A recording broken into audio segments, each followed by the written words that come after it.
Bonjour tout le monde, bonne rentrée. Voilà, donc je suis content de vous retrouver pour cette année 2021-2022. Donc voilà, donc vous savez qu'on a passé 3 semestres complètement en distanciel. Donc on a toujours un peu d'appréhension évidemment à reprendre en présentiel, mais je suis très très content évidemment de vous revoir très bientôt, donc mercredi et jeudi prochain puisque je ferai les cours, un certain nombre de cours habituels et quelques nouveautés cette année. Donc, comme vous avez vu, si vous avez suivi les cours pendant l'année précédente, ou comme vous verrez en fait, puisque je laisse les cours en ligne en fait, j'avais choisi en fait pendant le temps du confinement une solution qui est un peu de la pédagogie de la classe inversée en fait. Donc j'ai enregistré tous les cours que je faisais pendant l'année dernière. Donc nouvelles technologies et didactique des langues, politique linguistique, francophonie, patrimoine culturel et usage didactique, bon, évaluation et certification aussi une partie. Donc j'ai enregistré tous ces cours-là en vidéo et vous les trouverez donc facilement sur ma chaîne YouTube. Donc il suffit d'aller sur YouTube et de chercher Jean Charconnet et vous trouverez des playlists avec les différents cours, donc 11 ou 12 cours sur chaque thème. Hein. Et pourquoi c'est de la classe inversée? Parce qu'en fait, ça vous permettait, en fait, ça vous permet encore maintenant d'ailleurs, de préparer chez vous le cours, hein, donc de regarder les vidéos, vous familiariser avec les concepts, regarder les articles qui sont éventuellement sur Moodle, lire, vous documenter autour, préparer vos questions. Et après, pendant le temps du cours qu'on faisait par Zoom l'année dernière, donc poser les questions qui vous viennent à l'esprit. Éventuellement, je réexpose certaines des parties du cours sur lesquelles j'ai pas été forcément super clair dans la vidéo. Donc j'essaye de faire tout ça. On va continuer d'une manière différente cette année, évidemment, puisqu'on va être en présentiel. Donc on va réexpliquer les cours en vidéo, certainement. On va en regarder des parties. Bon, on va alterner en fait la partie cours en live et la partie cours en vidéo et discuter autour de ces supports-là. En espérant que ce soit le plus digeste possible. On est toujours un peu dans de l'expérimental, hein, je veux dire, je crois que c'est difficile maintenant, bon évidemment à Paris 8 on a remis en cause depuis longtemps les modalités d'enseignement traditionnel, mais la crise sanitaire qu'on vient de traverser, et qui est malheureusement peut-être pas finie, enfin on croise les doigts le plus possible pour que ce soit fini, mais il faut bien voir évidemment que dans le monde entier, il y a beaucoup de pays où ce n'est pas fini, il y a beaucoup de pays où on n'a pas de vaccin, il y a beaucoup de pays où il y a encore beaucoup de cas de Covid, donc il n'est pas certain encore qu'on en soit complètement sorti. Voilà, sur le plan mondial, en tout cas, on n'en est pas sorti.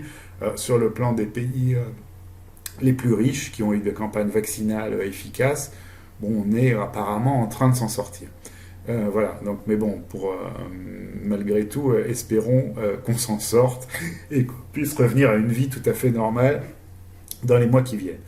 Donc, ce semestre, donc on va commencer, enfin, je commence par un cours de Master 1 qui est Nouvelles technologies et didactique des langues. Hein. Donc, comme je vous disais tout à l'heure, évidemment, on va regarder tout ce qui s'est fait en matière de nouvelles technologies depuis l'introduction du web, enfin depuis la création de l'Internet. On regardera d'ailleurs un peu l'histoire technique en fait de la création du web et on regardera tout ce qu'on peut faire en fait avec les nouvelles technologies pour l'enseignement des langues, que ce soit à travers des jeux immersifs, des univers virtuels, des exercices autocorrectifs. Enfin, il y a pléthore de ressources évidemment et ça s'est encore développé beaucoup pendant la période qu'on vient de vivre. Bon, ça pose aussi des questions, hein, évidemment, puisque d'une part, bon, c'est un gros changement sur le plan cognitif, sur le plan des relations interpersonnelles, aussi sur le plan affectif, sur beaucoup de choses qui ont une importance directe sur les apprentissages. Donc ça, ce sont des gros changements. On va voir ça de près, en fait, avec nouvelles technologies donc, et didactique des langues. Ensuite, donc le lendemain, le jeudi matin, je fais un cours de Master 2 sur le français sur objectif spécifique. Donc là, on va voir en fait toutes les déclinaisons en fait, des différents usages du français dans les aspects professionnels. Hein. Donc ça peut être du français du tourisme, du français de l'hôtellerie, du français de la médecine, comment rédiger des articles scientifiques en français, etc., etc. Donc toute une série de choses sur les différents français sur objectifs spécifiques avec une attention particulière portée aux Français sur objectifs universitaires, donc on appelle fou. Donc évidemment, il a toute ma sympathie, ce fou, puisque plus on est de fou, plus on rit, bien entendu.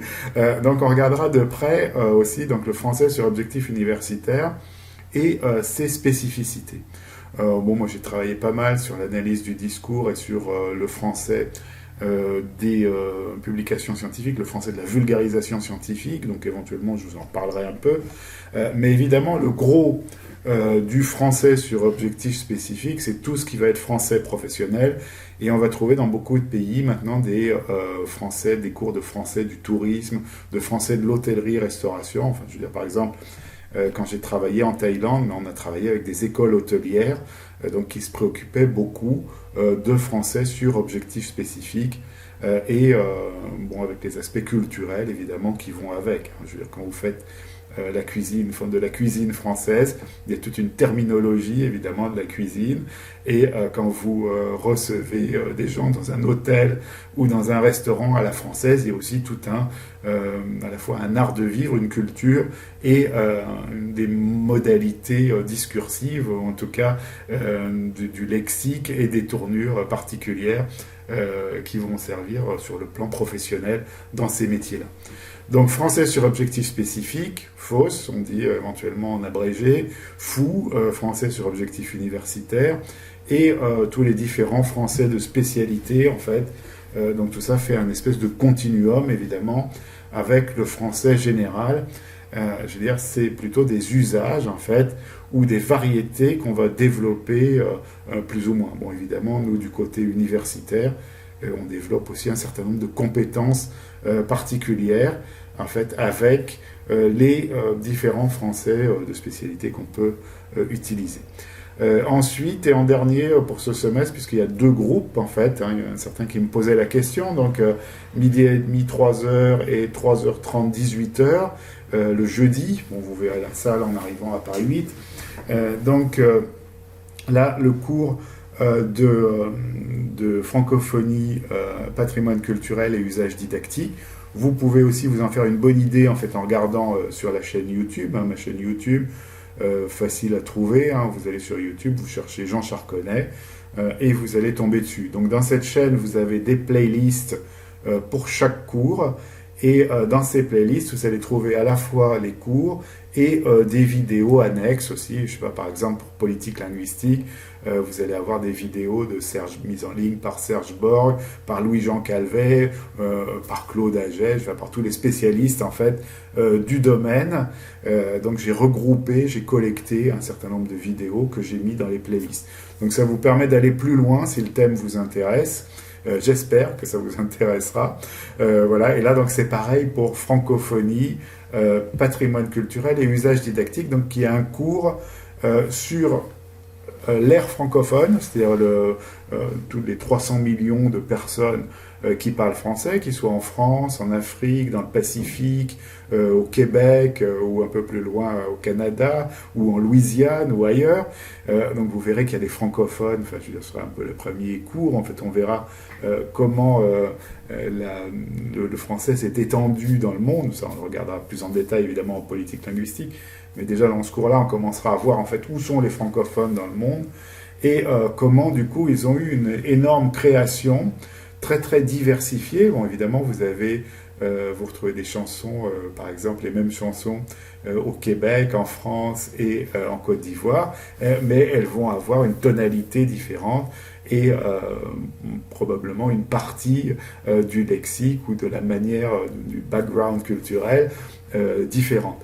Donc on va regarder comment la francophonie comment l'univers francophone a créé un énorme patrimoine culturel en matière de cinéma, de chansons, de vidéoclips, de séries, de sketchs comiques, de littérature, de poésie. En fait, vous avez une quantité énorme de créations. On va voir comment on utilise en fait tous ces différents supports, donc qui sont des documents authentiques, que ce soit des vidéoclips, des sketchs, des extraits de films, etc. Comment on les utilise pour enseigner le français et rendre plus vivant et plus attrayant notre enseignement. Voilà un peu le tour du programme pour ce semestre. Bon, je vous ferai une autre petite vidéo sur les stages pour les licences, puisque bon, il faut toujours expliquer ce que c'est qu'une convention de stage, où vous devez aller, choisir les lieux de stage, quelle durée ça va avoir, etc. etc. Donc je vous ferai une petite vidéo là-dessus que je mettrai en ligne très très bientôt. Et voilà, donc c'est voilà le programme.